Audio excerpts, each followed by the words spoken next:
Hey guys, అందరూ ఎలా ఉన్నారు? నేను మాత్రం చాలా బాగున్నాను. ఇప్పుడు మీ ముందు తీసుకొచ్చింది ఏంటంటే అల్లం పచ్చడి. నాకు చిన్నప్పటి నుంచి చాలా ఇష్టం అనమాట అల్లం పచ్చడి అంటే. అల్లం పచ్చడి ఎలా చేయాలో చూద్దాం ఇప్పుడు.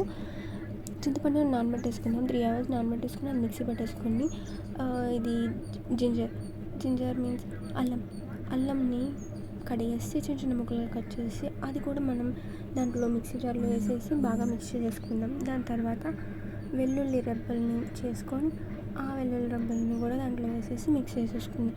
అండ్ పసుపు, కారం, ఉప్పు ఈ 3 వేసేసి ఫుల్గా మిక్సీ పట్టేసుకుందాం. చాలా స్మూతీగా వస్తుంది.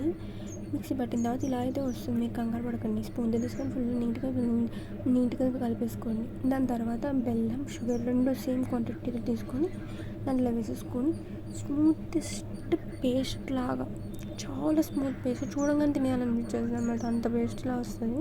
అది అయిపోయిన తర్వాత పక్కన పెట్టేసుకుందాం. ఇప్పుడు పచ్చడికి తాలింపు వేసుకుందాం.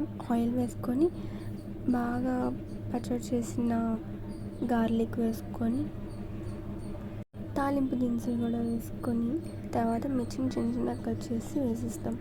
దాంట్లో కరివేపాకు కూడా వేసుకొని బాగా ఇలా అయ్యేంత వరకు చూసుకొని అదే దాంట్లో వెంటనే ఆ పేస్ట్ని వేసేయండి. అల్లం పేస్ట్ని వేసేసి ఫుల్గా నీట్గా కలిపేసుకొని చూడండి ఎంత బాగుంది.